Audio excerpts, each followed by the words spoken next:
What's going on, San Antonio? What's going on, South Texas? My name is Mike Jimenez. Joe Garcia producing today's show, and this is the Alamo City Sportscast.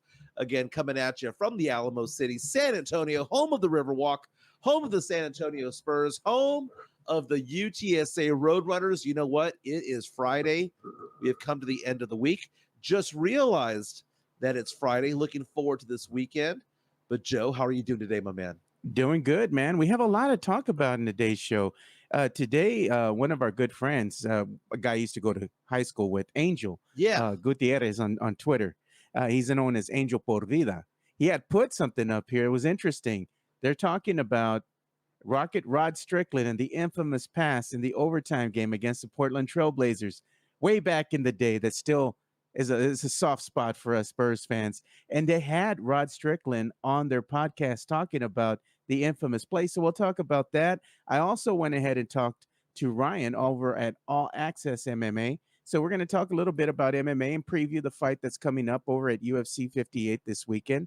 We did record a full segment and went on for 16 minutes. We're only going to play 6 minutes, and we're going to have the other portion up on the YouTube channel for everybody to listen to, because we did talk about the upcoming pay-per-view with PFL versus Bellator, which is historic, and it's going to be coming up later on this month in February. It's going to be in Saudi Arabia at 3 p.m. I think is when it kicks off, which is kind of early for me because I'm used to drinking and watching fights. But nonetheless, we'll talk about that. And then you have some interesting topics for today's show. Yeah, we do have interesting topics today. You know, you mentioned the Rocket Rod one. That still haunts Spurs fans to this day. And it's funny because I go back and I revisit that play over and over again. It was well, it was the Western Conference semifinals against Portland Trailblazers. Yeah. And you know, was it all on him? It was a bad pass, okay? Yes, it was. But Sean Elliott, my man, quit hiding at the three-point line, man.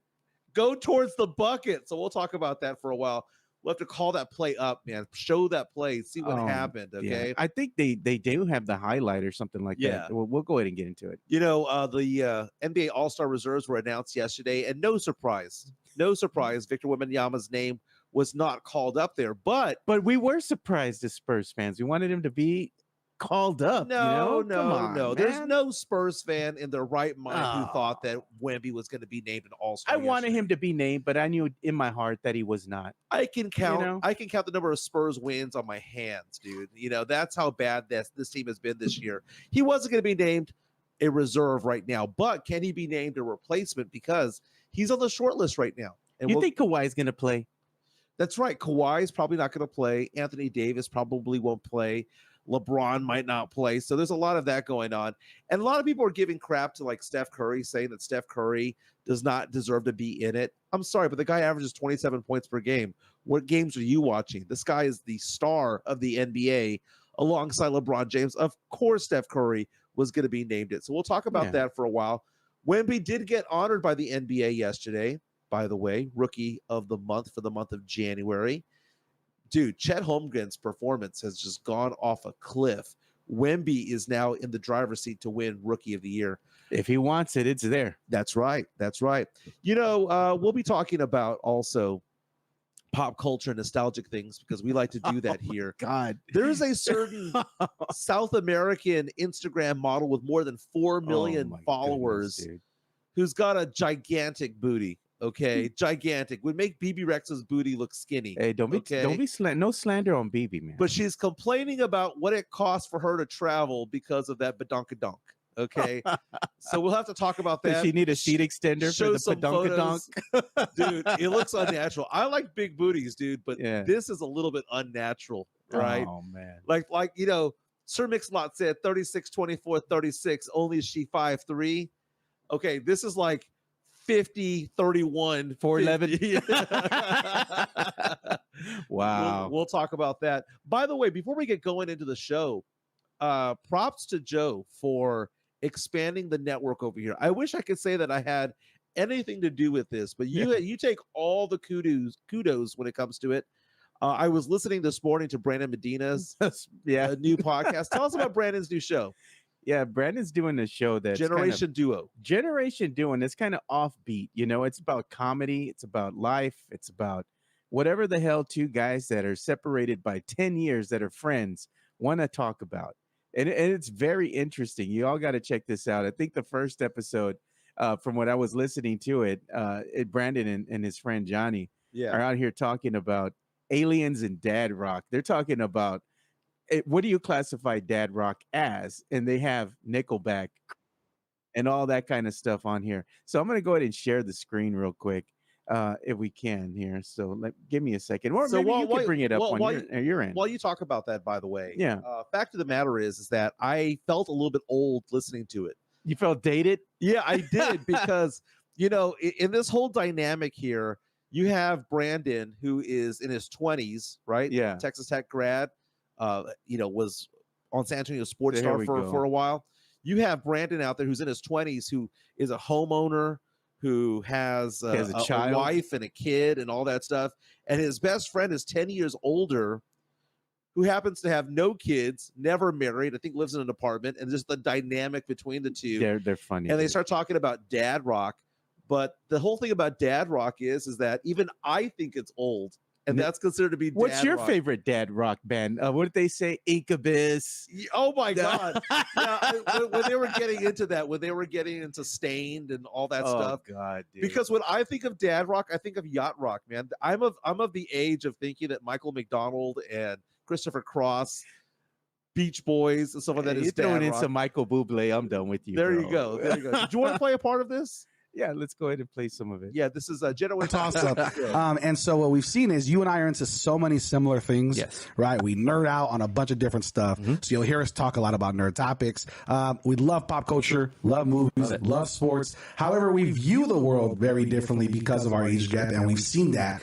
And we've actually had fun seeing it. Instead of judging each other for the way we view things, it's nice to just bounce ideas off of. So that's why we're here on the podcast. So on this show, we're going to be bringing in storylines from our personal lives, from the outskirts of the world. So bringing in crazy storylines to talk about and laugh about. And then at the end of every show, we will be doing a Generation Duo draft. And it's going to be a 5-round draft on all types of... The draft is funny. That's when they started getting into the dad rock. But yeah, listen to the whole episode. It's episode 1. It's up on the Alamo City Podcast Network on YouTube, which you can go ahead and see the Alamo City Sportscast up on YouTube. And that's the channel we keep telling everybody to subscribe to. We need you guys to subscribe because it helps the show grow. It helps us keep on going and staying on the air and doing bigger and better things. And we're expanding also to another podcast as well. Yeah, but I don't take credit for this. This is something that Brandon wanted to do. And he's like, hey, man, what do you think about it? I'm like, hey, it's a good idea. Do it, dude. And full creative freedom. Brandon went ahead and brought his baby to fruition. And it was great to hear it, man. They have good chemistry. So, yeah, it was a fantastic show. Fantastic show. Again, go to the Alamo City Podcast Network and you'll find the show there. They did a very, very good job. You can also follow Brandon on Twitter as well. Was it Brandon Big Poppy M, I believe is what he's at. Brandon Big Poppy M. So that's fun. And then we're expanding another show as well. So this is going to be turning into a network. And we're also looking for more talent out there. If you think you're talented enough to do a podcast here, whether it be about the Spurs or the Cowboys or anything going on, reach out to us. Let us know what you guys are thinking and see if you can be part of this. Now, when they were talking about dad rock, I made my daughter just cringe a little bit yesterday because we all have our guilty pleasures when it comes to dad rock, right? Yeah. And I understand they're calling it dad rock. What they're actually referring to is known as divorce rock. Divorce rock. Oh okay. God. Those who are getting divorced right now, listen to Incubus and Linkin Park and listen to Daughtry and all of these early 2000 rock acts, right? Dad rock for me is a little bit older. Okay. I think dad rock for me is like 55 and older. My daughter glazed over because I don't know why. I have over 1,200 songs on my Spotify playlist that I just, add 2 or 3 or 4 songs per week. And I just put it on shuffle. Yeah. For some reason, when San Antonio's own Christopher Cross comes on and the song Sailing comes on, I just get into a good mood, man. I love that song. I hate that freaking song. I've always hated that song. Even when I was a kid, it made me cringe. I was like, the nails on the chalkboard, bro. Oh, man. And if the mood is right, we can sail away. No. I hear that stupid song. You hear it, sailing. I'm like, no. The canvas can't do miracles. Dude. Just you wait and see. God, Believe in me. Come on, baby. You're going to sing Alamo that at karaoke. Heights' own. You're going to sing that at karaoke, man. Chris Gonzalez knows what's up. He says, I'm just sailing away. That's right, baby. You can take part of the show if you go on to our YouTube stream. This is where you catch the show. Go onto our YouTube stream. Leave a comment or two. We're no longer on Facebook, no longer on Twitter/X anymore. But like and subscribe and share this with your friends. Share the links. Let us know that, let people know what we're doing out over here, man. Yeah. So, oh, we got Tim Gonzalez. He says, Joe, when is that guest going to appear that's going to follow college basketball and covers the mock draft?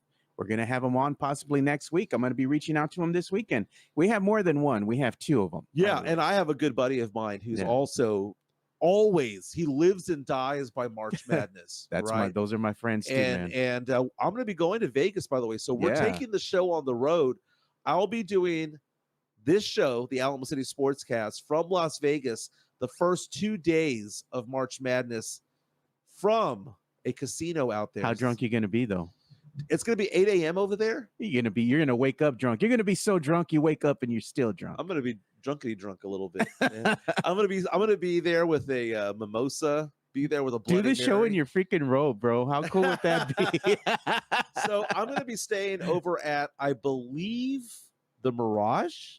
All right, is where I'm staying at. My friends have the points, so they're getting me a room someplace, and it's moved around. It's either the Mirage or Mandalay Bay. It's an MGM.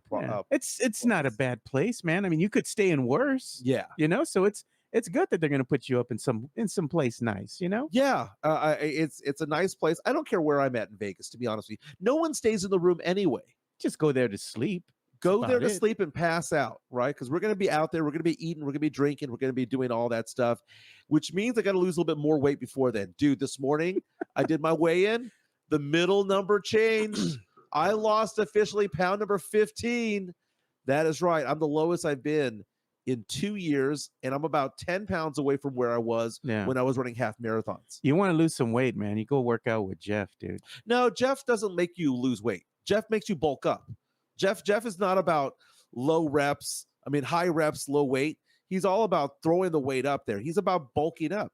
I'm not going to lose weight doing that, and I'm already too stocky to begin with. And I love Jeff Garcia like crazy, but I want to go. I want to do, like yesterday. I went to the gym, and I did elliptical for 35 minutes. Then I did a walk, and then I lifted weights for a while. And when I say I lifted weights, I wasn't killing myself with the weight, but I was doing 15 reps at a time. Sets of 3. Did about 8 machines or so. Nothing wild and exciting. I'm not trying to like get cut. I'm not trying to lose a ton of weight. I'm just trying to go from second trimester to first trimester. Oh, God. That is all I'm trying to do. But if I'm going to be going out there to Vegas, man, it's all drinking, dude. It's all calorie intake over there, man. So I need to prep for that. But again, we go for about an hour and 15 or so. They're making fun of you. What's up, Air Mike? Yeah, dude, I was catching strays when I wasn't even paying attention. Say that I am the one who's going to take responsibility, credit for Jeremy Sohan having what I consider to be the dunk of the year. Oh, God. Last game, the reverse alley-oop dunk that he did. Tall tales. People were coming at me saying, you know what? The dunk that Wemby had against the Bucks, where he did the behind the back, was better. And then he got fouled, and the and one was better. I went and saw that dunk a few times overnight. I still think Sohan's was better. You like Wemby's better? No, I like Sohan's better. Sohan's. I think Sohan's was more. It was more in the moment. I mean, I know the behind the back thing is in the moment, but I just think that it was so instinctive for him to do that, because who would have thought that pass in from Vassell would be so shallow that he would actually be forced to do that? Yeah. I'm going to give Sohan his flowers. That to me was the dunk of the year. It was a good dunk, man. I thought it was worthy of the Spurs, one of the Spurs dunks of the year. Yeah. I'm more than sure a lot of other Spurs fans kind of agree, but there's the facet that still say that Wemby, they're pro Wemby. So whatever Wemby does, they just want him to win everything, so it is what it is. It's to each his own, man. Yeah. Oh man. And I started laughing too, because they started saying Mike's tall tales. He's going to take credit for teaching Jeremy his vertical leap or whatever, his leaping abilities. And then I put the gif out there where it has that guy jumping off the trampoline. Yeah. Which is a classic one, by the way. 2-inch vertical, Mike. I do have the video up there All right, let's go ahead and check it out. Wemby dunk. Let's check it out. Is this the one that is the best dunk of the year? Because it was an and one. That's a good dunk, dude. It's a great dunk. Okay, it's on the outlet. Stolen ball behind the back. Behind Lillard. Oh. Boom. Fouled by, it appears to be Lopez. Gets all excited. Don't get me wrong. That is a top tier dunk right there. Because how many 7'3" guys can do that? Right? Have those handles, man. So let's look at Sohan's dunk one more time. So Sohan was a reverse dunk, right? Yeah. Let's see if we can find it here. There it is right there.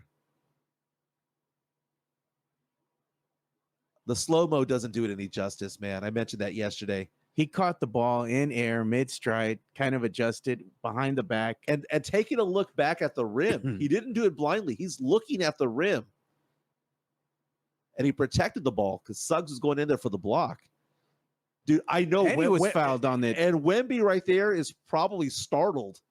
He's probably like, my man. Dude, I'm sorry, man. I think the Sohan dunk was the best one of the year so far. Don't get me wrong. Here's the full speed one. God, this is great. This was great. This is not going to make me sign that form that people want me to apologize for to Sohan for. I will sign my first name only on that one. Okay, he's growing on me. He's growing on me because he's no longer playing point guard. He's growing on me because he's playing power forward and because he's doing a lot of things from inside the circle there within 5 feet. Yeah, that's what I'm liking. That's what I'm seeing. Your new nickname now. What's up, Air Mike? Air Mike. I'll take it. I'll take. Hey, I got the initials, baby. MJ. MJ. Instead of Nike Air, it's Mikey Air. Yeah. Well, speaking of Victor Wembanyama was named Rookie of the Month for the month of January. So he lost it to Chet Holmgren in November and December. So this is the first time that Wemby has gotten this honor. But despite all that, fact of the matter is that Vegas casinos now have Wemby as an overwhelming favorite to win Rookie of the Year. That's because he averaged 24 points per game during the month of January. Also double-digit rebounds, getting those 3 or 4 blocks and assists per game. Wemby was the no-brainer to win Rookie of the Month.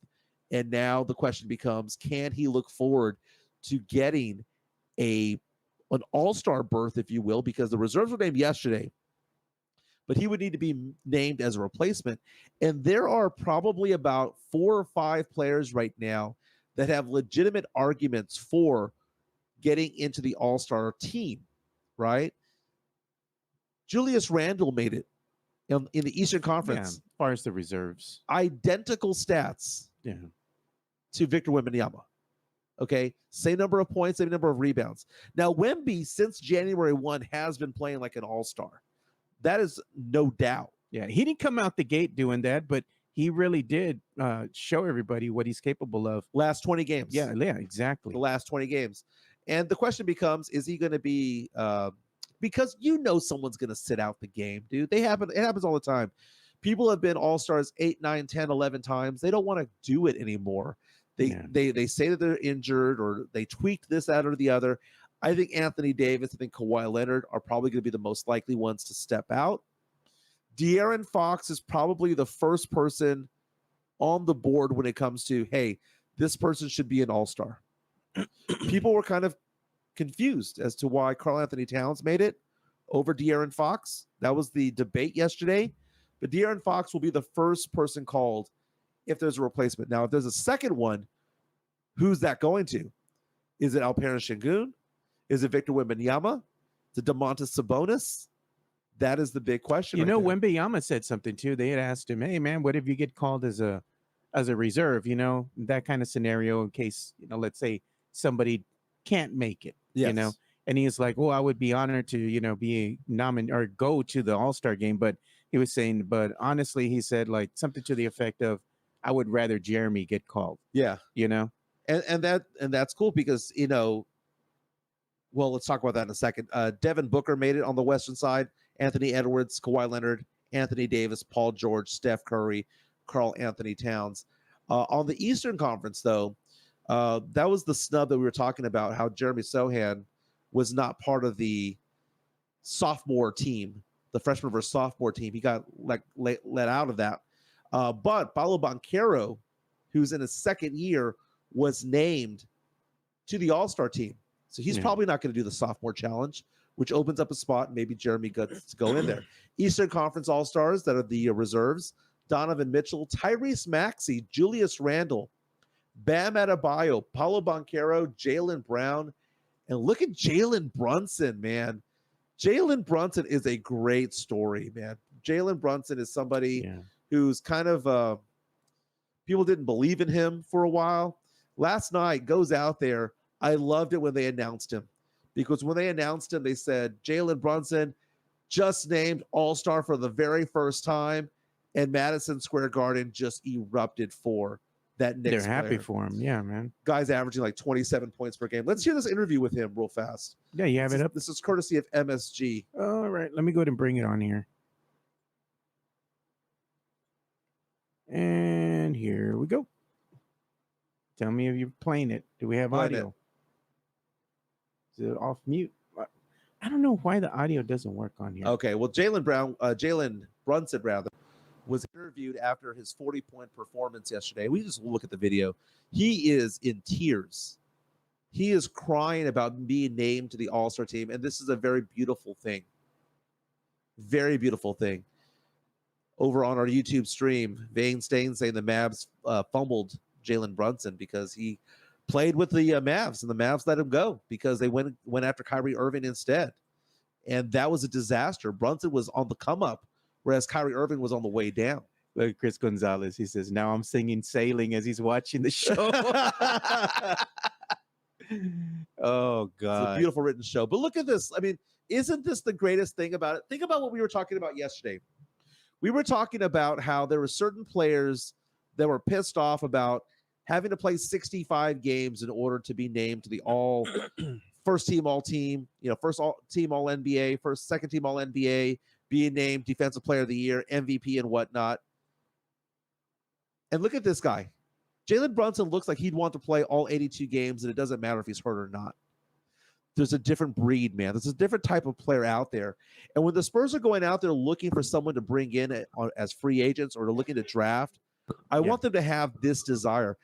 Look at the eyes of this guy. This is the same type of eyes you would see out of a Tim Duncan, out of a Manu Ginobili, out of a Tony Parker. It's called humility. Yeah, he's very humble. Yeah. He's honored to be part of the All-Star team. Unexpected, man. He wasn't expecting to get in at all, Yeah. Jalen Brunson, man, what a great story. What a great story. And I was going to show the other, I'm going to go ahead and put this on here. Let me see if there we go. These are the rosters for the East and the West Conference. They show the starting five. And as you were going down the list, you were naming the reserves, Jalen Brunson. You had Tyrese Maxey, Donovan Mitchell, and Julius Randle also for the New York Knicks. For the Eastern Conference is the reserves. And then you go down the Western Conference, and you were mentioning, they had Devin Booker, Steph Curry, Anthony Davis, Anthony Edwards, Paul George, Kawhi Leonard, Carl Anthony Towns. All of these guys are deserving. Wemby, he's a rookie. I know Spurs fans are enamored with him, and they want him to be in the, be in the NBA All-Star game. I do too. I'm a big Spurs fan as well. But at the end of the day, it doesn't surprise me. I'm a little disappointed that he didn't get it, but at the end of the day, I understand why. I understand the logic. Yeah. Jalen Brunson, by the way, was drafted in the second round. He's 27 years old, making an All-Star appearance for the first time ever. That's amazing. But you take a look at that lineup that you're talking about there when it comes to the NBA All-Stars. Joel Embiid, big name, MVP candidate. Some would say in the driver's seat. Was not going to be playing. Yeah, that's a big deal. You see what happened? Did you see what happened? They announced his injury. He has a torn meniscus. Oh, I hadn't heard I hadn't heard the latest of it yet. Yeah, they were saying, I believe I saw it somewhere on social media where they were saying that Embiid has a torn meniscus. Let me look that up real quick. Yeah, that's interesting. That's interesting. And he was actually also in the conversation for MVP this year.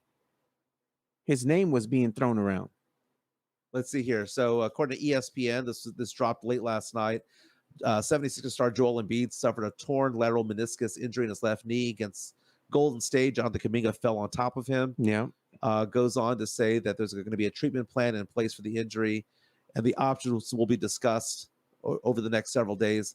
This will probably knock out his ability to win the MVP award. Now, there is a caveat to the MVP award, by the way. If you're knocked out for the year, you can qualify for it. I forgot how many games you have to play, though, to qualify. Yes. Drew Show was reaching out, and I'm glad that you sent that super chat for a couple of reasons. First of all, thank you for the tip, my man. Again, top of the top right of our screen, we have a QR code for if you want to buy us a coffee, give us a tip, if you will. It helps pay for our equipment and whatnot.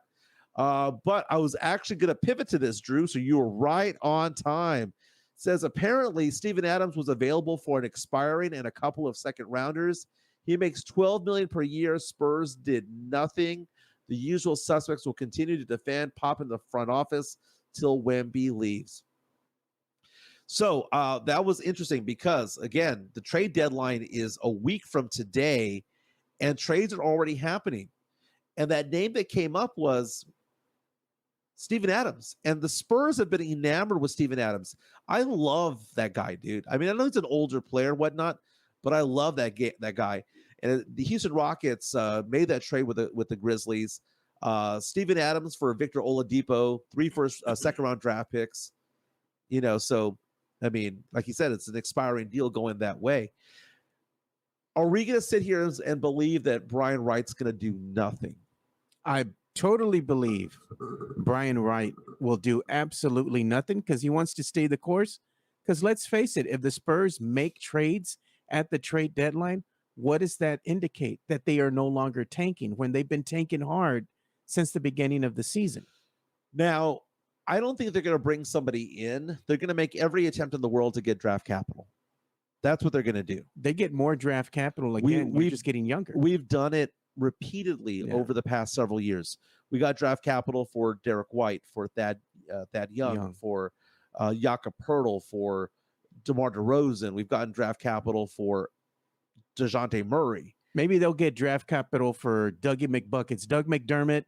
They have Devontae Graham, who has hardly played any games this season, man. And he's just sitting there. I don't know what kind of reputation these guys have. I think Doug McDermott, for a very, very good team, like a Boston playoff or team, a playoff-bound team that needs someone to come in and just shoot lights out and not play defense, give you some 3-pointers off the bench. That's what he would be good for. You wouldn't be getting a top first-round draft pick for him. No. If you get a first-round pick, it's going to be number 25 or 30 in the draft. That's what you're going to get. I'm fine with second-round picks. You can still find some decent talent there in the second round. You could actually start filling the needs of the team versus best available player, which is what mostly all teams do in the first round of the draft, especially if you're getting a pick 1 through 10. You're going for the best available player. Even if you have a guard, if you have another guard out there, best available player, you're going to pick him. I agree. 100% agree. David Atwater says draft capital is used for trades. The thing is that we've been accumulating draft capital. We haven't been sending it out for anybody. I can't think of the last time the Spurs did that. I got to go back in time. I'm going to research that over the weekend. When was the last time the Spurs traded draft capital to get a player? Jeez, I think the last time I don't even remember it was draft capital. It might have been, but it was what's that guy's name that used to play for the Nets, then he was playing for the Bucks. It was one of the worst trades in Spurs history. Richard Jefferson. I think that is the last time that the Spurs actually did something. And that didn't turn out to work out for the Spurs. That's when Richard Jefferson had left the Nets and he found a resurgence in his career with the Bucks. And he was playing well. He was playing well. The Spurs got LaMarcus. They got LaMarcus, but they didn't really give up anything because LaMarcus was a free agent. Yeah. With the Richard Jefferson, that was during the regular season, and that was a trade that they made. We got a $6 or a €6 tip. I love it. Yeah. From Garrett in the Netherlands. Says, I want to say that I enjoy listening to you guys. I've seen the rumors for a while about Trae Young wanting to join the Spurs. Any truth to it? I actually think that there is truth to it. He wants to play with Wemby? He wants to play with Wemby? Yeah. There's got to be some star that wants to play with Victor Wembanyama. Why not Trae Young? So that's the thing. That is the hope that I think Spurs fans need to hold on to, is that there's going to be somebody who overlooks the fact that San Antonio is a small market, that's going to overlook the fact that San Antonio is a relatively boring city. And they are in a different conference entirely. Yes, they're going to look at San Antonio and go, I can be the Robin to Wemby's Batman.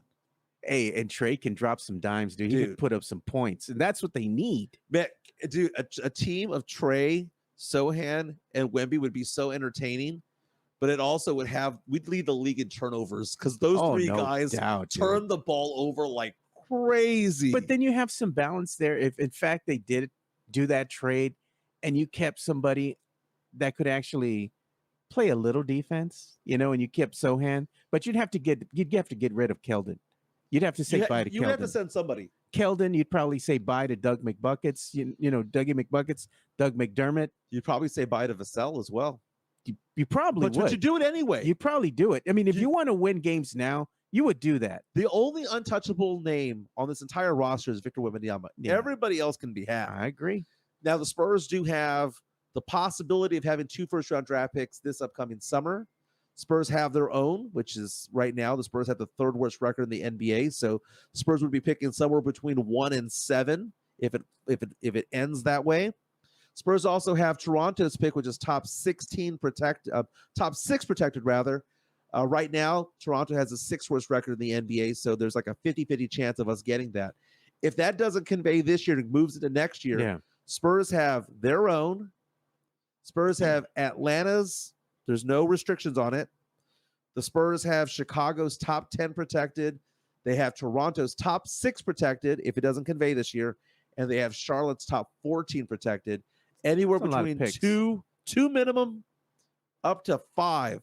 2 minimum, 3 likely, 4 possible, 5. Ugh, crazy. That's a lot of picks. That's a lot of picks. Hey, we need to start getting into this talk too about revisiting an old wound with Rod Strickland, dude. Yeah, let's get into that. But real fast, before we get into that, Vainstain says Trae Young is also a Spurs fan because he's from Texas.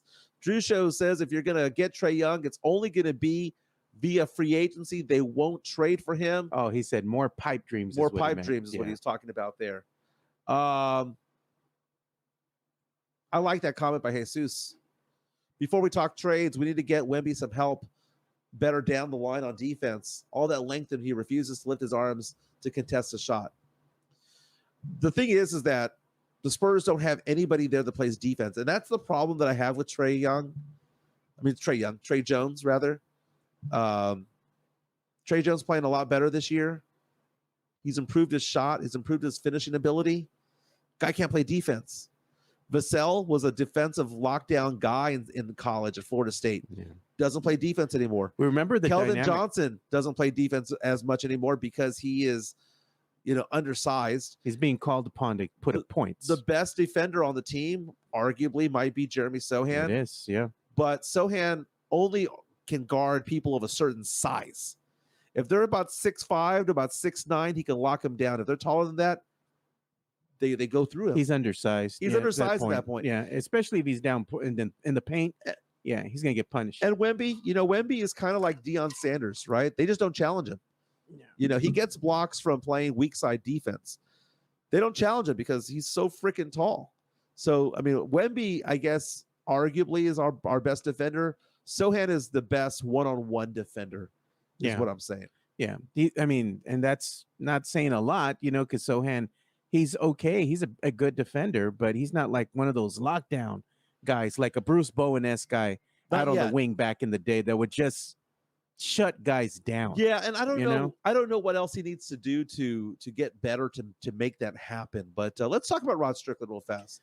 I got to find that video, don't I? Yeah, it's on my Twitter. Oh, so you go check it out. I think I posted it on there, and I had put that we're going to be discussing the infamous Rod Strickland pass that ended the Spurs playoff run and possibly a trip to the NBA Finals. Yeah, keep in mind the Spurs at that point had not won an NBA title before. No. So we were thirsty. Pre-99. We were thirsty for a championship, right? Yeah. And what ends up happening is that we're this game 7 against Portland, and the Spurs had run-ins with this team with Cliff Robinson and Clyde Drexler and Kevin Duckworth and all of those guys. They couldn't get past the Blazers. Yeah, that was that one mountain that we couldn't climb for whatever reason. And the fact of the matter is that it came down to this really last minute play. And Rod Strickland does the most infamous thing. I'm looking for it. Did you put it on your page? I think we have it here this is full disclosure here. My good friend, Angel Gutierrez. What up, Angel? Known as Angel Guti3 on the X. Me and him went to high school together. And he put this out this morning. He was like, need to tag some old dogs that remember this like it was yesterday. And he was talking about the Rod Strickland. So I'm going to go ahead and play this because this was an excerpt from All That Smoke podcast, which we hate, by the way, because it has Steven Jackson, who's an absolute ass. I don't mind this show. I don't care for it. I don't mind but let's play it. They got him rubbing the shit. You see, he's like, God damn it. That changed my whole posture, right? There it is. Take us back to that moment. Wow, that moment was crazy. Cause it, like, if I break it down, like we could have beat them, and then we would have been playing the Suns, I think it was, and we were kind of dominating the Suns that year. You know, KJ was a beast, but again, you had David Robinson back there, so that was a big time play, and it was getting caught up in the moment, right? New York, like, you know, I was one of them out, and All right. So what are you showing me? I'm showing you the video of what he did. Okay. Let me go ahead and hide this, and we'll show that. This is the video of the actual video. The devastating pass, the no-look pass. Okay, let's dissect this play real fast. Strickland's bringing the ball up the court. Robinson on the left-hand side. Swings it around to Willie Anderson. Willie Anderson refuses to take the shot. Robinson doesn't take the shot. Dude, that was just a very discombobulated play. The whole thing, dude. Oh. Everybody skipped out on shooting the ball. No one wanted to shoot it. Rod didn't want to shoot it. Cummings didn't want to shoot it. Elliott did nothing. Willie passed on it. Robinson, nope. Now, here's the thing. Maybe, just maybe, Rod thought Sean's going to go towards the bucket. That's exactly what he was talking about in that little excerpt here from that All the Smoke. When you start listening to that and you start, Rod starts recanting what he was thinking. He's like, it was a bad play at the end of the day. He's like, my back was to the basket. I anticipated that Sean Elliott was going to cut because usually he's capable of cutting. Look at that young Greg Popovich, assistant coach to Larry Brown right there. By the way, it was a bad pass for a variety of reasons. First of all, it was no look.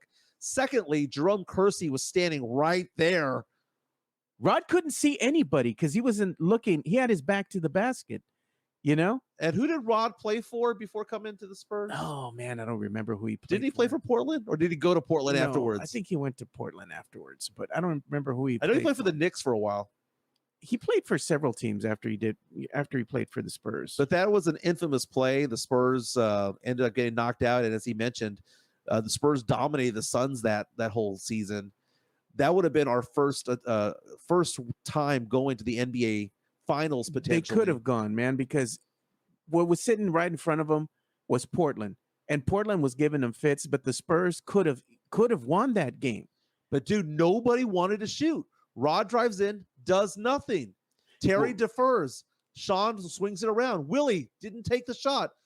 Dude, how many times did you see had Robinson? Sean wide open? And if you look at that play, Sean was wide open on the wing. How many times did you ever see Robinson not take that shot? Oh, man, if Rod had just seen Sean and he would have hit him, he was wide open for that three, dude. Robinson refused to take the shot. Willie refused to take it twice. Sean and Terry Cummings played hot potato. They had, you mentioned Richard Jefferson earlier. Yeah. Richard Jefferson has gone on record as saying that he knows that he was a good basketball player, but was never a great player. You know why he says he was never a great player? It's because he said that at the end of the game, if they were down 1 with 10 seconds to go, he was the last person who wanted to take the shot. He didn't have that clutch gene in him. He was like, dude, I am great. I'm a good player from the tip off all the way to the last 30 seconds. Do not give me the ball. Dude, he has said that. Yeah. That is what that play was. Robinson did not want that shot. Willie did not want that shot. Terry Cummings didn't want that shot. Sean Elliott didn't want that shot. So I understand the venom that people have towards Rod Strickland, but 4 players refused to shoot the ball before he did it. I ain't gonna lie, man. Willie twice. Rod Strickland is one of my favorite Spurs point guards, man. Yeah. Rod Strickland was a good point guard when he played for the San Antonio Spurs. And then Drew's asking the question, why didn't they call a timeout? I don't know if they had a timeout or not. Pop was in there. Pop's like, let him play through it. You have Larry Brown about to say timeout, and and Pop flags him down, gets in his way, holding his hands down. No, don't you do it. Don't make that tea. Don't make that tea. Let him play. Tim Gonzalez reminds us that Rod played for the Blazers. Oh, yeah. Right before coming to the Spurs. That's what made sense. The crowd loved him after that. Oh, look at Drew. He said the same thing. What are we doing here? Call a timeout. Drew off the play. No, that was Coach Pop. Pop whispers into Larry Brown's ear. Let's see what we got. That's like that meme with the Bugs Bunny that goes around. Yeah. No. No. You know what? I want to have a side by side and be going, no. It's like, call a timeout. They had like 30-something seconds, left in that game. I mean, come on, man. It wasn't like you were down like to 1 second. You were forced to shoot it. You still had some time on the shot clock. You could have called a timeout, inbounded the ball, and reset and get a better shot, a better quality of shot. It was a very disheartening and heartbreaking loss for Spurs fans because they had such high hopes for the team to keep moving on. I mean, this team was a good team. This team could have won the NBA Finals because if they had gotten past the Blazers, like we were talking about, they had the Suns' number and they could have moved on. That was when we as Spurs fans were starting to believe that this team could actually make a run and go to the NBA Finals. This is when we were getting that string of 50-win seasons. People think the 50-win season started in 1998 with Tim Duncan. No, it started around 1989 with David Robinson. That's the thing. Goodness, man. Goodness. Take a look at an article right now on ESPN.com. It says the all-snub team at center in the Western Conference. They have Rudy Gobert, Brandon Ingram, Lauri Markkanen, Jamal Murray, and Kristaps Porzingis. Oh, I guess it's from all sides. Alperen Sengun, Victor Wembanyama, Trae Young. Those are the 8 snubs according to ESPN.com. So if you figure 1 or 2 people drop out, maybe Wemby jumps in. Maybe, just maybe. There's a slight chance he can because, again, who's going to actually drop out because they want to go ahead and keep their body from injury for the rest of the season. I mean, look, the All-Star game is nothing more than a bona fide exhibition game. Right. It's not serious. 2 great comments here. First, so we've got Matt Lerma saying this is why the Memorial Day Miracle was so special because, again, it was against the Portland Trailblazers. Garrett is asking the question, were we tanking for Wemby way back then? Wemby wasn't alive, but you know who was alive and was in middle school? Was Tim Duncan at that time. And Tim Duncan, we tanked for Duncan. And Spurs fans have revisionist history when it comes to it. And hate to admit that the Spurs did, in fact, tank for Tim Duncan, but we did. We did not tank for David Robinson. David Robinson, that team just sucked. We sucked for years leading up into that draft. So we did not tank for Big Dave, but we did for Timmy. They did for Timmy because they got Dominique Wilkins to come back to the NBA and play for the team. And Dominique had a good season with the Spurs in the absence of one David Robinson who was out due to injury. Mm-hmm. But, I mean, let's face it. The Spurs had the same roster that they had with David, but they just had Dominique. And, yes, you're going to lose something as far as scoring and defense, but you still kind of have the same players out there. And what happened? They just laid an egg, and they were hard tanking for Timmy, dude. I don't think people realize how good David Robinson was.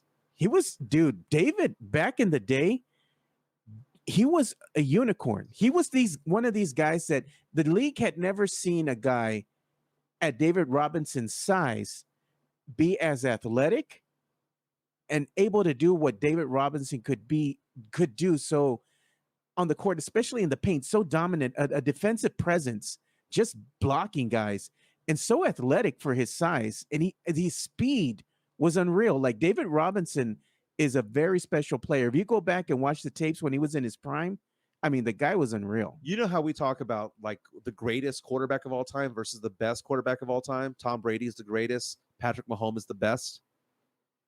The greatest player in Spurs history is Tim Duncan. And, and will forever be the greatest player of all time. The best player of all time, probably David Robinson. David Robinson was just David Robinson, crazy. David Robinson was so skilled. The way he ran the break, the way he played defense, the way he passed the ball. The best player, my personal opinion, that the Spurs have ever had in their prime was David Robinson. The problem is that we oftentimes remember David Robinson from the back end of his career when he had back injuries and wasn't the way that he was before. Yeah. But man, David Robinson from 1989 to 1995 was special. Was Victor Wembanyama special? Best player we've ever had on this franchise. They have him listed at what, 7'1", 7 foot, 7'1"? 7 foot, 7'1". The guy was just a very, very nice man still. Very humble when he came into the league, you know, and very open to being coached by the great Larry Brown. Yeah. Tim Gonzalez reaches out and says, after watching old school Spurs, he looks back and says that 1993 was actually a very good team, a great team. The Spurs were special back then. And the youth that was there, from the Spurs drafting David Robinson, Spurs drafting Sean Elliott, getting a Rod Strickland in free agency. Yeah. You know, there were other players out there in the early 90s. David Wingate was a really good defensive player. Until he had his troubles. Yeah, late 80s, you had Johnny Dawkins. You know, it was very, very fun to watch that. Drew Show reaches out with a super chat right now. Says 2 seasons later, Brown resigns, gets fired. At that time, free agent Pat Riley wanted to coach the Spurs. His price was equity in the team. He went to New York. Equity in the team is kind of probably the sticking point, man. You know, and that's a smart thing that people are doing, by the way. Celebrities are doing, not only athletes, but also musicians and whatnot. They're like, oh, you want me to sponsor you? I don't want payment. I want equity in this. Movie stars are doing this with movies as well. Say, hey, don't pay me. You know, for the next Avatar, I'd rather have 1/10 of 1%. But the take. I don't believe that Pat Riley ever would have come to San Antonio, because we're not his type of city. Not at all. He's a LA, Miami kind of guy. LA, New York, Miami. Look at where he's been his entire career. Look at what he's done, though. Wherever Pat Riley has gone, there's been success. Pat Riley is one of the best coaches, in my opinion, to ever have, you know, coached in the NBA. I think we have another super chat from Mario Cavazos, but I think it kind of bounced off there for a while. I don't see it. I saw it. Well, if not, Mario, you can buy us a beer in real life. You can buy us a beer in real life. Hey, let's go ahead and switch gears here. Did you hear about that story about Baltimore Ravens tight end Mark Andrews? No, what happened? So Mark Andrews, you know, the Ravens are no longer in the playoffs. You know, they got knocked out by the Chiefs. Mark Andrews, one of the best tight ends in the NFL, probably top 5 easily when healthy, but he missed a lot this year.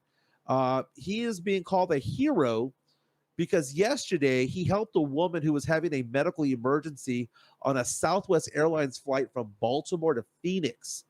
Now, Andrews is type 1 diabetic, and as he's seeing this woman suffer, he's asking the question, do you think it has something to do with her blood sugar? Oh, man. Do you think it has something to do with her being diabetic? And apparently he had some sort of kit that monitors his stuff and that also gets him going. Yeah. When he has a diabetic issue, pass that along to the flight crew. Yeah.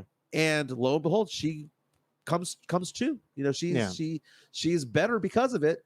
And they're saying that he's a hero because of this. And you know, they're flying the skies, and it's so cool to see somebody step up and realize, hey, I suffer from this. I know what this person's going through. I'm type 1 diabetic also.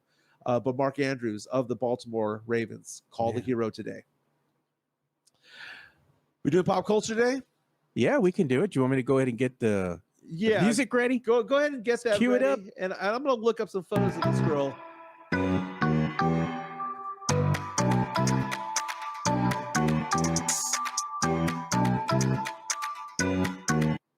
All right, let's get into pop culture real fast, because you have an affinity, Joe, for BB Rexa.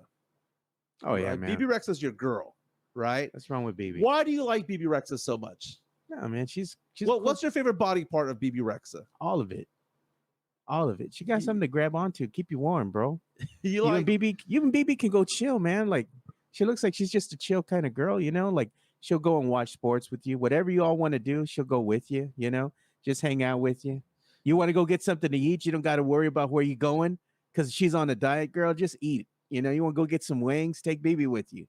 You want to go to the movies, you want to get a beer, BB drink with you, man. You know? That's your ride or die. You like that ass, dude. Let's just call it what it is. You like that ass. I don't know. BB just looks like she's a chill girl, man. Well, there's a model who goes by the name of Gracie Bond.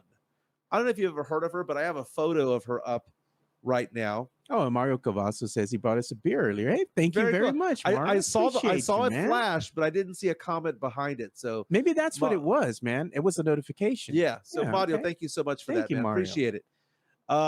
So let's take a look at this girl real fast. I have a photo of her up right now on my screen, if you can share that with us. Yeah. She is what you call a big girl. That's a lot of ass right there. That's a lot of ass. I mean, it's got to be unnatural, man. Wow. It's got to be unnatural. But it says that she's asking airlines to accommodate huge asses out there. She's circulating a petition because she's upset about the fact that she has to get a second ticket sometimes because this model, who, by the way, pretty face, but that ass is the ass of about 3 people combined. Man, you know what? That's a little bit much. Look at this. Look at her sit down. Look at those thighs. How can you be relatively normal and curvy up top, but have that down low? What is going on? Do you find this attractive at all? No, bro. 4.5 million people subscribe to her on Instagram, follow her on Instagram. Okay, first of all, very beautiful face. It's a very pretty face, but this is a little bit much. So she's showing photos of herself having a difficult time putting on a seatbelt. Jeez, dude. On the airline. This reminds me of that song from back in the day. You remember that intro they used to have with that old, was it rap song? It'd be like ass. It's a little too much, man. It's a little too much. But yeah, there's an airline, by the way, in Asia that charges people based on their weight. Oh my God, look at Jonathan. I got to show this, man. Jonathan C, thank you for the $2 super chat, man. $2 from Jonathan C. He goes, is there such a thing as too much ass? There is. That is too much. That is bro. too much ass. I mean, no, Jesus is like Joe like it. No, bro, that's too much for me, man. Okay, because like BB Rexa, for example, BB Rexa is somebody who is, I mean, ass-tacular, dude. You know, I like Lainey Wilson, by the way. Lainey Wilson has a good badonkadonk herself. That is a perfectly fine size, curvy booty, right? But that model we were talking about there, Bond or whatever her name was, that is huge, dude. That is scary. That is not even like, you can't even wear booty shorts with that. It's just scary. Yeah. We got to troll in the chat, man. Y'all be nice to each other, man. That's the thing. Like, y'all got to stop with this nonsense of going at each other in the chat. You know, I don't care who you are. We just want to keep things amicable. And let's behave, man. We grown here. Yeah, that's the thing. We grown here. Yeah, man. we're trying to not have a. We're not here for drama, bro. I don't care what it is. If you're just don't be disrespectful, don't be racist, that kind of stuff. Like saying things that are going to be insinuating like racism or anything like that. Which I'm not saying that they're doing, but things like this have happened in the past. There's no room for that. Yeah, you know. Let's all play nice. Let's play nice, bro. Let's all play nice. Let's all play nice. So Matt Lerman asked the question, what's your podcast about? Sports, pop culture, and ass. I know this is Matt Lerman's topic right here, bro. Come on. Matt Lerman likes him a little ass. Dude, I mean, who doesn't, man? I mean, if you want to see one right here, here's Sofia Vergara being shown on TMZ. That's a 50-year-old booty. That's what my friends will say in the theater, dude, embarrassing as shit. When we're watching a movie and they know there's a hot, actress on screen and they're waiting for the money shot, and then they're it's so quiet, and they just hear, there it is. I'm like, God, bro. Every fucking time, man. I can't take my guys anywhere. they start laughing. It's like they can't help themselves. All quiet. There it is.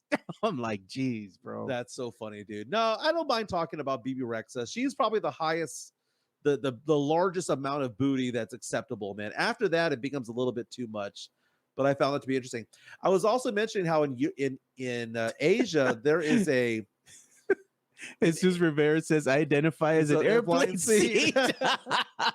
Well, I was no. In Asia, there's this airline that charges you based on your weight, and it includes your luggage. So what you do is when you go to the airport, they weigh you and they weigh your luggage, and they charge you accordingly based on the overall weight of you with what you're bringing on. I would laugh so loud if someone said that in the theater, bro. I can't take my friends anywhere when I'm saying that they say, there it is. Yeah. I'm like, geez, man. All right. Drew has a super chat with us right now, but basically says that he understands that troll accounts are being made out there to go after him. Says, sorry that he hurt your feelings, I guess. So we'll just kind of leave it at that. But no, I understand that there are fans of this show that listen to our show on the daily. And we appreciate you guys. But the thing is that we don't want you to get at each other and piss off people so that they don't watch our show. Oh, you won your argument. Well, great. You fucked us over. Yeah. It's like, dude, let's just talk sports. We're not here to bash each other, man.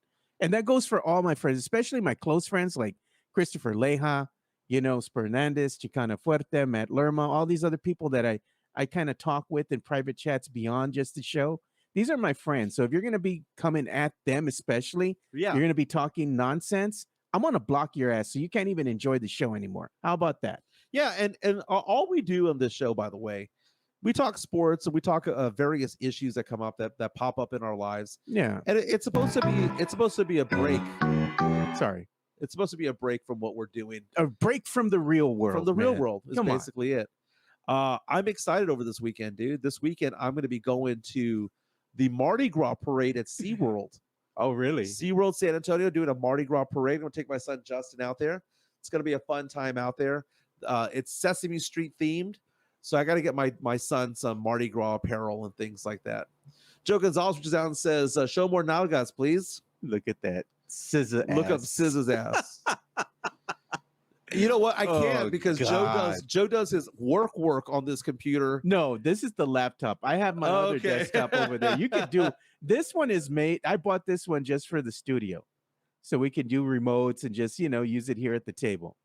So you could do whatever you want to with that one. That one's all good. Oh, I bought a new computer yesterday, man. You finally did? Yeah, dude. You got to say goodbye to the old one. You were telling me about the motherboard, right? Yeah. So the thing is that I ended up getting a different Surface Pro. Okay. But there's a Surface Pro that's like the tablet. Yeah. And then there's a Surface Pro laptop. That's like a pro version or something. Yeah. Right. But it's a laptop though. So I ended up going to go get one, and I was not cheap. well, the Surface Pro, the one that detaches as a tablet. Yeah. Those are expensive. The counterpart, which is the actual just regular laptop, I thought about it. I've only used it as a tablet like twice in 3 years. Yeah. So may as well just get a laptop. Yeah. So I got a laptop, not that bad of a price. It was on sale, yada, yada. And then they're asking me, do you want to pay an extra $179 for them to transfer the data from your old computer to the new computer and all that stuff? And I paid for it. Then they said, we'll have to hold on to your computer for a week. I'm like, I'm not going to give you my computer for a week. Don't look at my search history. Well, no, it's because I work on my computer. Oh, so I end up going back home, and I install the Windows Pro 11, and then I noticed that everything that I had on my old Surface Pro suddenly appeared on my new laptop. Hey, so I didn't need it migrates over. It migrated over. Yeah. I don't need those guys. Do I go get a refund? Is that how that works? It's Friday when we talking about ass. That's the cochino coming out. The sucio segment of the week. Very Mario Cavazos. Oh, there you go. There's the super chat talk right there. Super chat. In your opinion, who is the Spurs' best free agent acquisition during the season? Jerome Kersey, Glenn Robinson, or Kevin Willis? Man, we're going back in time, dude. Wow. I liked Glenn Robinson when he was here. I liked him too, man. But I mean, Jerome Kersey, I would say Kevin Willis was probably, dude. If we had him like 3 years earlier, Kevin Willis when he was with the Hawks was really good. Yeah, man. dude. Kevin Willis was that could have been that twin tower along with David Robinson. Kevin Willis had some dog in him, dude. He did. He would have been the enforcer, man. That's an even better question. Who's the better Spurs enforcer? Is it Mario Elie? Was it Dennis Rodman? Was it Bruce Bowen? Was it Robert Horry? Who is the best enforcer in Spurs history? Go out there and lay some waste to people. I'd say it was Robert Horry. Robert Horry wasn't afraid to mix it up. Look what he did to Steve Nash. He hip checked that motherfucker into the scoreboard, baby. He said, "You're over here. You're roasting us. You're basically putting us out. You know. So I'm going to go ahead and take your ass out of the game, take you out of the equation." And what happened with Steve Nash and Manu, man? When they clashed noses or heads, dude. Yeah, Matt Letterman says whoever broke Steve Nash's nose is the best. Dale Castro says Rodman by far. Jeez, Rodman had some dog in him too, man. And that's what the Spurs need, man. The Spurs are eventually going to need to have that dog that's going to be down there. And I don't think that's Sohan. Nothing against him on that. I don't think it's him to do that type of work. But the Spurs have a lot of needs to fill, man. And we haven't talked about who was the biggest dick. Spurs player who was the biggest dick off the court. Off the court. I got one for you guys. Aaron Baines. Really? Biggest dick off the court, dude. And there's a private story that the guy that said, "Thanks, man." Yeah. Thanks, man. Yeah, fuck that guy, dude. Aaron Baines. Let's just say that one time he was over in the G League, right? Yeah. They had put him in the G League and he wasn't happy about it. Afterwards, he tore out of the damn parking lot, right? And this was from a reliable source that told me this. It was wet that day, right? It was raining. Went out of control as he's just peeling out, pissed off, so angry. And he went and hit several cars on the way out. Really? Just takes off, dude. The Spurs had to intervene and go ahead and, I guess, come in and kind of subside things and pay for the damages that were caused by Aaron Baines. But the guy was just a dick. And somebody was telling him on the way out, "Hey, Aaron, great game." He looks at him and says, "Fuck you." It's like, you know what? Fuck this guy, dude. Hey, this is like the 12th guy on the team, dude. Yeah, I'm like, come on, man. Would it be safe to say Danny Ferry? Danny Ferry, man. I don't know, man. You ever had run-ins with him? The Danny Ferry, he was either very nice or very, very mean. Just it depended on the day. I remember going into the Spurs locker room, and I basically lived in the locker room in the late 90s when I was working at KSAT. They would talk about music all the time, and Danny Ferry was big into Dave Matthews Band back then, huge into him. And then I remember asking Dominique Wilkins, I think it was Dominique Wilkins, what he was listening to. And it was Inni Kamosi. Remember Return of the Mac? Return of the Mac. That's interesting. Drew says that Aaron got suspended from an Australian Pro League game for attacking a player back in the day. I don't doubt that, dude. The guy, before he got injured, and this is a weird thing, he had the weirdest injury ever. He was playing for for the national team, right? Or for the USA team or something. Not Team USA here, but in the Olympics. And he tripped he slipped in the shower and hurt his neck, dude. And it kind of took him out. So that was a brutal injury, gruesome, but I'm still like, at the end of the day, the guy he had a bad temper, man. Well, let's take a look at this. It says Brisbane Bullets center Aaron Baines suspended for 5 games by the NBL.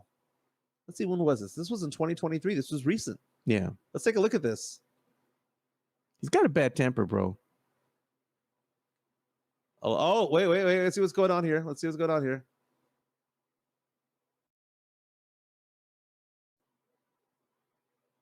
going on?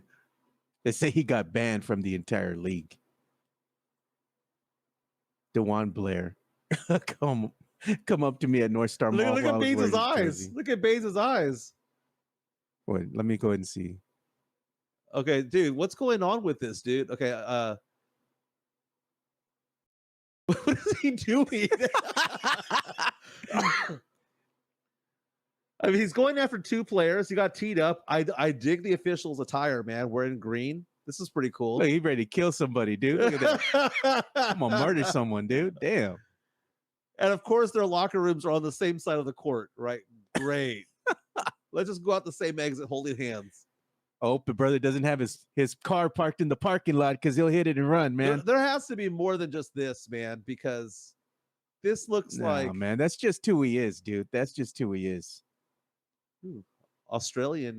Hey, man, body. before we go ahead and bring the show to a close here and everything, because we're going to start getting near the end of it, I got to play my MMA segment. So yesterday, man, I went ahead and did a quick segment, pre-recorded segment with our good friend, Ryan Jarrell. And he is the guy that's over there, the guy that always does all the interviews for All Access MMA. And I was calling it MMA All Access because I get all confused or whatnot. Right. But the founder of All Access MMA is one of our good friends here, Jacob De Leon. He's also the guy who's, I guess, at the helm right now of Project Spurs. But Jacob De Leon he's big into UFC, MMA fights and all that.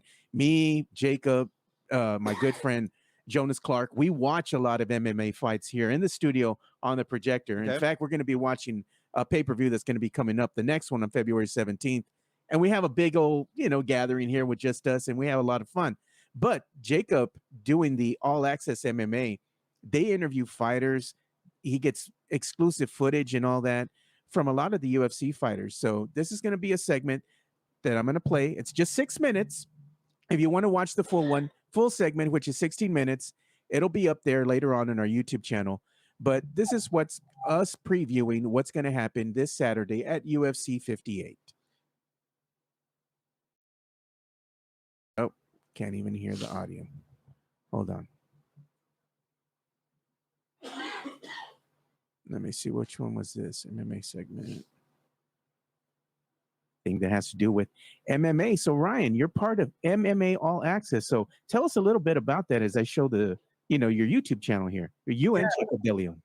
No, I love working with Jacob. He's phenomenal. All Access MMA. I've been working for the channel now for coming on 6 years, and I've been very fortunate to interview a large number of the fighters, not just in the UFC, but Bellator, PFL, a lot of the regional shows, and it's really been picking up steam, and we're excited that we keep growing and getting new guests on. It's always great to talk to guys that you see on pay-per-views, at some big UFC event. But for me too, it's also equally as cool when you have a young, hungry, up-and-coming prospect that joins the show, because you fast forward a year or two later and then you see them in the big shows. So it's been going great. I love doing it, and Jacob is a phenomenal guy to work for. So I'm very fortunate.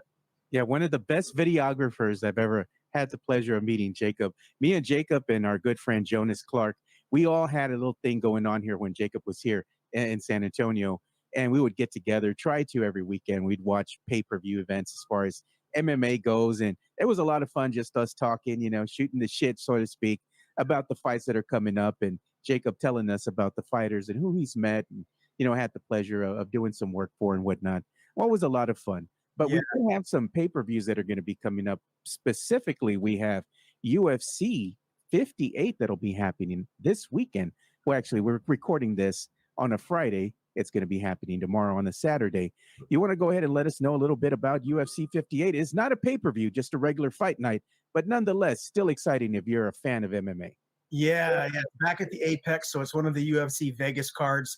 I think we're getting close to UFC Vegas. I'm not sure the number, but they just keep hammering them out every other weekend, it seems like. But this one's going to be headlined by Roman Dolidze and Nasruddin Imavov.